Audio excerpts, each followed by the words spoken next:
Hello friends, I am Priyanka and you are watching Priyanka's teaching. Friends, today I am going to explain you the poem Wind, which is given in the book Beehive of class 9th.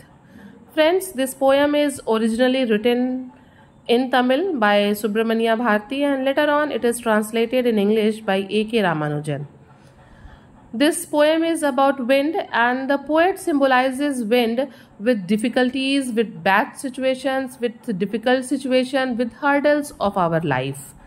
Okay, sometimes we are thinking that we are only facing the problem. Others' life are very smooth, that is piece of cake. Okay, and we are thinking that मेरे साथ ही ऐसा क्यों होता है, दूसरों के साथ ऐसा क्यों नहीं होता है, हमारे साथ केवल क्यों प्रॉब्लम है, दूसरों के साथ क्यों प्रॉब्लम नहीं है. But it is not true. Everybody is facing problem in their life.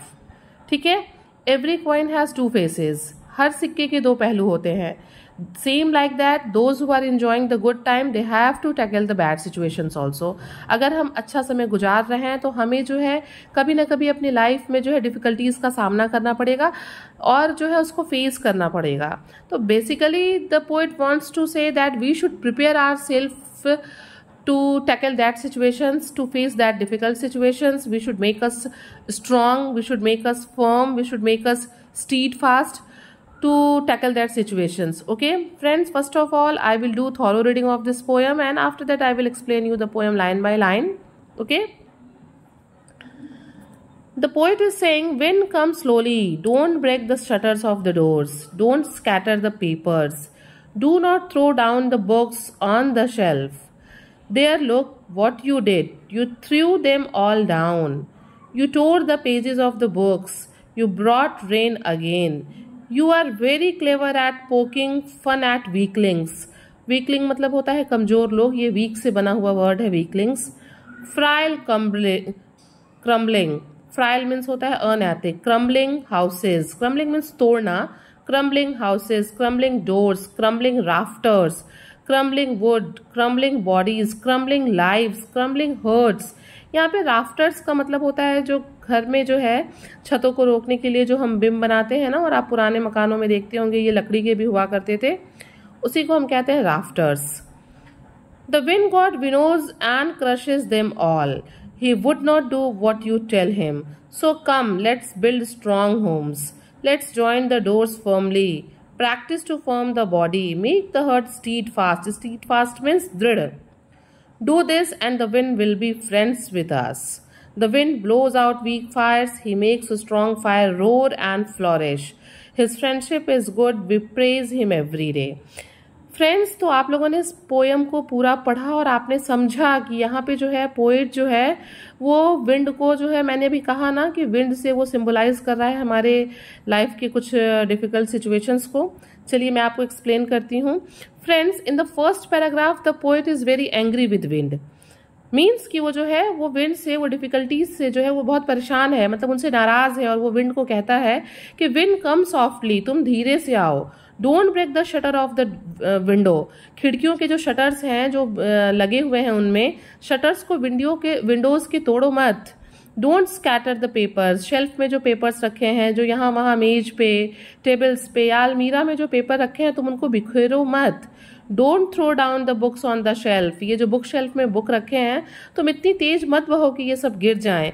There, look what you did. देखो तुमने क्या किया. You threw them all down. तुमने सबको क्या किया, गिरा दिया. You tore the pages of the books. तुमने किताब के पन्नों को फाड़ दिया. तुम इतनी तेजी से आए कि तुमने क्या किया, इन चीज़ों को फाड़ दिया. बिल्कुल समय नहीं दिया चीज़ों को ठीक करने का, विंडो को क्लोज करने का. You brought rain again. और तुम तो अपने साथ बारिश को भी दोबारा लेके आए. ठीक है, तो यहाँ पे जो पोएट है वो विंड से नाराज है. ठीक है, वो उससे थोड़ा सा नाराज होते हुए कहता है कि तुम ये जो है क्या कर रहे हो, तुम मत आओ, तुम चीज़ों को मत खराब करो, तुम खिड़की के शटर्स को मत तोड़ो, पेपर्स को मत बिखराओ, बुक्स को मत गिराओ. But what do you think, the wind will listen the poet. क्या विंड जो है वो पोएट की बातों को सुनेगा, उसको मानेगा? मीन्स जो डिफिकल्टीज ऑफ लाइफ हैं क्या वो हमसे पूछ के आएंगे? नहीं ना, वो हमें मौका देंगे संभलने का. No, they will not give us time, they will come themselves. वो खुद से आएंगे और वो हमें बिल्कुल टाइम नहीं देंगे चीज़ों को सोचने का. Okay, now come on the next lines.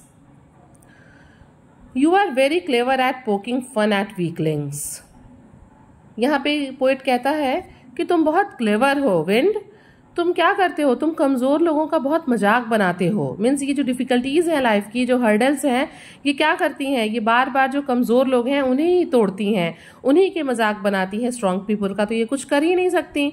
तो यहाँ पे आगे पोएट कहता है frail crumbling houses, crumbling doors, crumbling rafters, crumbling wood, crumbling bodies, crumbling lives, crumbling hearts, कि तुमने क्या किया, तुमने घरों को तोड़ दिया, कुचल दिया, तुमने दरवाज़ों को, राफ्टर्स को, तुमने लकड़ियों को, तुमने ह्यूमन बीइंग को, तुमने कई लोगों के जीवन को और दिलों को क्या किया, तोड़ दिया। यू हैव सीन ना when sometimes storm comes it destroys all the things. क्या होता है जब बहुत तेज कभी तूफान आता है तो वो हर चीज़ों को क्या कर देता है, खराब कर देता है, कुचल देता है, तोड़ देता है, मरोड़ देता है। तो यहाँ पे जो पोइट है वो कह रहा है कि ये जो डिफ़िकल्टीज़ है ना, जब ये हमारे पास आती है और हम उसको टैकल नहीं कर पाते हैं तो वो हर चीज़ों को क्या कर देती है, खराब कर देती है। Okay, now move forward. The wind god winnows and crushes them all.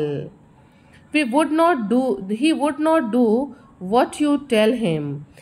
यहाँ पे जो है पोएट विंड को गॉड की तरह कहते हुए कहता है कि wind god winnows and crushes them all.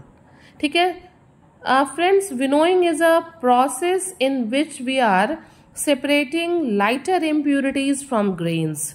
हमारे यहाँ इसे हिंदी में ओसाना कहते हैं। आप भी बताइएगा मुझे कमेंट सेक्शन में कि आपके यहाँ विनोज को हिंदी में क्या कहते हैं। ओसाना एक ऐसी प्रक्रिया है, ऐसा प्रोसेस है जिसमें हम हस्क को, लाइटर इम्प्यूरिटीज को जो है ग्रेन से सेपरेट करते हैं, अलग करते हैं। ओके तो यहाँ पे पोइट कहता है कि ये जो विंड गॉड है ना, that wind is also very good for our life. Means this difficulties are also good. Why they are good? Because they separates the strong and weak people. क्या करता है, ये जो डिफिकल्टी है हमारे लाइफ का, वो कमजोर लोगों को और स्ट्रॉन्ग लोगों को अलग अलग कर देता है। और ये जो कमजोर लोग होते हैं उनको जो डिफिकल्टीज क्या करती है, क्रशेस देम ऑल, उनको कुचल देती है। जैसे हवा हल्की चीज़ों को निकाल के उन्हें उड़ा देता है, ठीक वैसे ही जो डिफ़िकल्टीज़ है हमारे लाइफ की, वो कमज़ोर लोगों को भी क्रश कर देती है, उन्हें कुचल देती है, जबकि स्ट्रॉन्ग पीपल को उससे कोई फ़र्क नहीं पड़ता। He would not do what you tell him. यहाँ पे पोइट कहता है कि हम जैसा कहेंगे वैसा विंड हमारे लिए नहीं करेगा। हमारे कहने से हमारे लाइफ में डिफ़िकल्टीज़ नहीं आएंगी, हम उनको रोकेंगे तो हमारे कहने से वो रुकेंगी नहीं। So come, let's build strong homes. Let's join the doors firmly. Practice to firm the body. Make the heart stead fast. और इसका ओवरऑल सोल्यूशन निकालते हुए जो पोएट है वो कहता है कि हमें ही कुछ करना होगा, हमें मजबूत घर बनाने होंगे, हमें दरवाज़ों को फर्म करना होगा, हमें अपनी बॉडी को फर्म करना होगा और हमें अपने हार्ट को बिल्कुल दृढ़ स्टीड फास्ट करना होगा, ताकि ये जो हवा है वो हमारा कुछ बिगाड़ ही ना सके। इट मीन्स कि the poet want to say that we should make our self strong, that the difficulties of life can not do anything with us. यहाँ पे पोएट कहना चाहता है कि हमें खुद अपने आप को इतना मजबूत बनाना होगा कि ये जो हर्डल्स हैं ये हमारा कुछ भी बिगाड़ ना सके। कम on the next line, do this and the wind will be friends with us. और कहता है यहाँ पे पोएट कि अगर हम अपने आप को स्ट्रांग बना लें तो ये जो बैड सिचुएशंस ऑफ हम लाइफ हैं ये हमारा कुछ नहीं कर सकते, ये हमें बहुत ही इजी गोइंग लगने लगेंगे, ये हमारे फ्रेंड्स बन जाएंगे और हम परेशान होके जो है क्या करेंगे, अपने आप को बर्बाद नहीं करेंगे। The wind blows out weak fires and makes strong fires roar and flourish. आप लोगों ने भी देखा होगा जब कोई हल्की सी चीज़ आग होती है, जब हम माचिस की तीली को एक बहुत तेज हवा में जलाते हैं तो माचिस की तीली क्या होती है, बुझ जाती है। लेकिन अगर हम बहुत ढेर सारी लकड़ियों को रख के जलाएं तो क्या होगा, दे विल रोर, उसमें से एक आवाज भी आती है आग की और हवा और तेज हो जाती है। तो means the poet want to say that the wind blows out the weak fire and flourishes the strong fire. मतलब जो डिफिकल्टीज ऑफ लाइफ हैं वो जो कमजोर लोग होते हैं उन्हें क्या करती है, उनको और कमजोर बना देती है, ठीक है। और जो स्ट्रांग है they will become more strong, और वो क्या हो जाते हैं, और स्ट्रांग हो जाते हैं। His friendship is good, we praise him every day. यहाँ पे पोइट कहता है कि if we are making our self according to the situation, तब फिर क्या होगा, फिर जो है हमें कुछ भी कठिन नहीं लगेगा, हमें वो हमारे फ्रेंड जैसा फील होंगे, ठीक है। And we praise him every day, और हम जो है उनसे डरेंगे नहीं, बल्कि डे बाय डे हम उनकी क्या करेंगे, तारीफ ही करेंगे। So friends, the moral of the poem is that through the word wind, the poet teaches us that everyone must be strong and bold. We must have strong hearts as well as willpower to face any trouble or hardships of life. Okay? हमारे जो है हमको खुद को ऐसा बनाना चाहिए कि हम लाइफ के किसी भी चीज़ों को, किसी भी सिचुएशन को बहुत जो है अच्छे से टैकल कर सकें। हमें अपने हर्ट को बहुत स्ट्रांग बनाना चाहिए, हमें अपने विल पावर को बहुत स्ट्रांग बनाना चाहिए।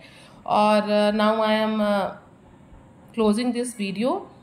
If you like the video, please do share to others, and very thank you for watching.